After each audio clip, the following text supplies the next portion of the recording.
I'm not going to say that he did it, but damn it, Zack Snyder may have just done it. Justice League, full review. Time to talk about it. Let's go.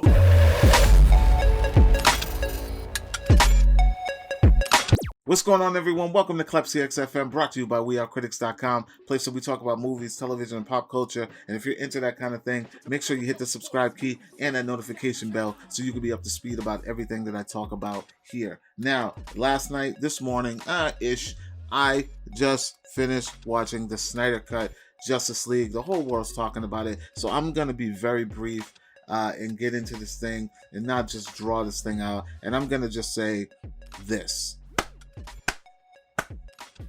And the reason I'm saying that is I didn't hate the original.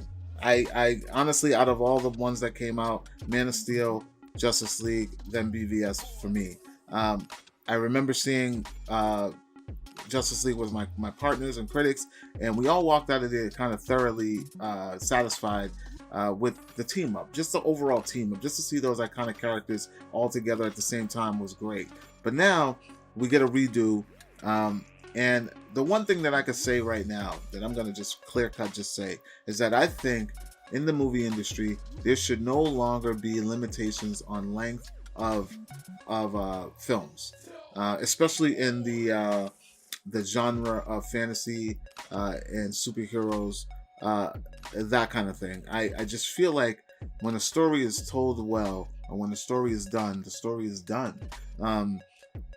I can understand where there was a disconnect with things that Snyder was going through personally, and then them having to be restricted with time and then constraints and deadlines and things of that nature. How that disconnect could have caused us to get the previous version of this movie, which still worked, but watching this, we missed out on a lot.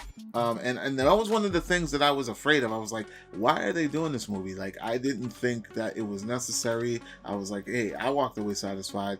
I thought that the only thing that this movie was missing was the solo films beforehand, and then maybe, it would have been received well. But no, not only just that. I think that we needed the solo films as well as we needed this version of the movie. It answers a lot of questions. It gets down to the nitty gritty. It explains things that thoroughly weren't explained, that, some scenes would just pop up and you'd just be like, well, but how? I mean, it brings in the logical explanations of things without, I'm not going to say that it doesn't over explain things, because there are small scenes where it over explains and you could say that didn't need to be there, but I can understand why not. It's a Snyder Cut, let's leave it there.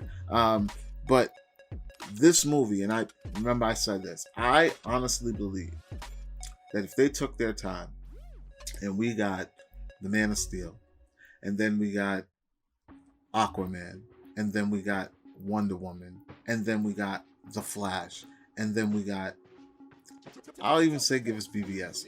I don't think BVS was necessary, but if we would have got BVS, because BVS is a light Justice League. Like, we get the Trinity out of all of it, and we didn't need that. So, you know what? Let's cut that out. So we get Man of Steel, Aquaman, Wonder Woman, The Flash, and then maybe a Batman movie. And then this came out in its full length. Man, we're talking Infinity War hype. Like, I genuinely watched this movie straight through, no break. It didn't feel like 4 hours. And my favorite Justice League member is The Flash. He's my favorite DC superhero, period. Just the way they utilized him, the way they utilized Cyborg, but just the way they utilized The Flash.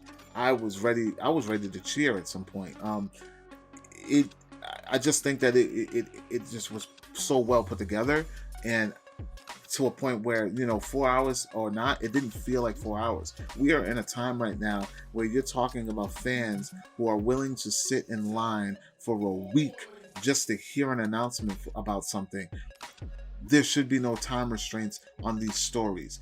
Give it to the director, give it to the writers, and let them have free reign. As long as the story is told right, it will not matter how long it is at all. That's my argument. I think that this needed to be 4 hours. I think it needed to, if not 4 hours, it needed to be three. It needed to be 3.5. It needed to be longer than the 2.5 hours that they gave them to try to cram in origin stories that they never gave us previously.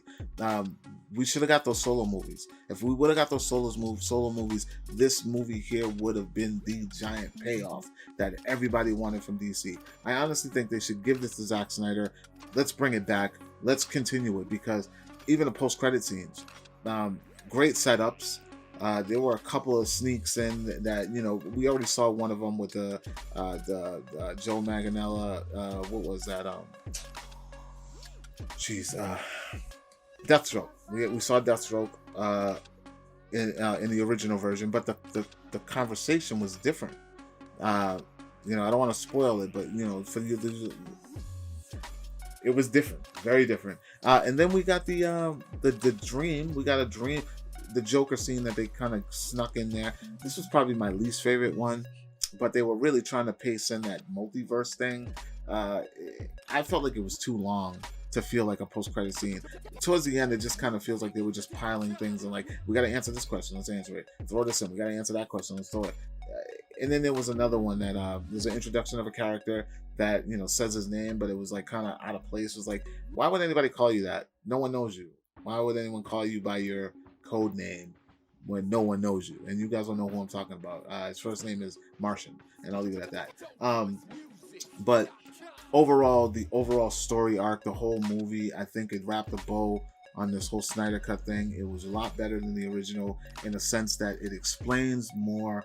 It is not a lot of choppy stuff going on, where it's like, okay, now we're here, now we're here, now we're here. We get a gradual flow of story, especially where Superman is concerned, where he comes back, he's kicking ass, kicking a good guy's ass, and then all of a sudden he's a good guy. We don't get that. We get a little gradual transition into that, which I really appreciated.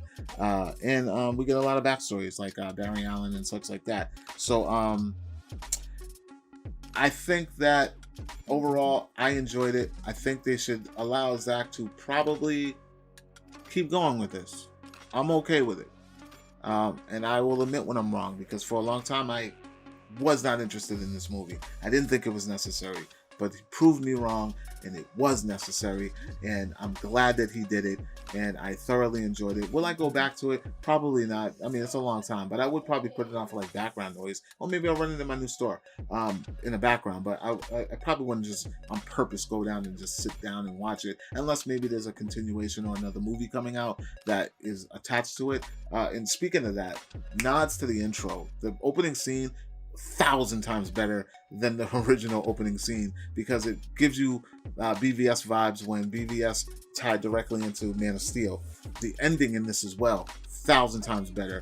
Utilize every hero in a better way than they did in the original. It's just overall just a really great thing. I mean, I want to know what you guys thought. I'm not, like I said, I'm not going to run into this thing and go over it, but this is my overall initial feeling and review of this thing. I think that Zack Snyder knocked it out of the park, and it'd be interesting to see where this is going to go. He may have single-handedly saved the DCEU for a lot of people, me, myself included, and maybe just overall, period. The hype may very well bring back the original cast, and we may see some multiverse stuff. We might get the Zack Snyder verse.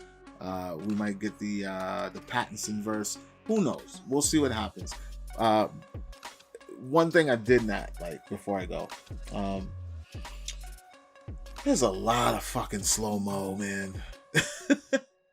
Like, it was like every 2 minutes, it was like a soundtrack and some slow-mo, and it was just like, okay, 4 hours of this. Like, I get it, Zach, that's your style, bro. You murder it. I don't think anyone does it better. I mean, since The Watchmen, I'm like, oh, this actually looks cool.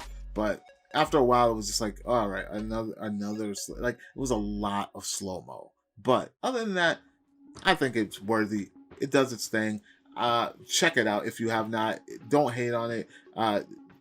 it's definitely going to make noise. It's going to ring bells for sure. I'm sure you guys see it all over the internet. I'm not the only one that's probably praising this thing, but yeah, it deserves the praise that it's getting, and I'm interested to see where it goes, where HBO Max or DC EU goes from here. Again, guys, let me know what you thought. If you saw it, if you have not seen it yet, like, share, comment, make sure you subscribe. And for all movie news, television news, pop culture, and my podcast, Critics Talk, make sure you guys check out wearecritics.com, and I'll talk to you all later. Peace.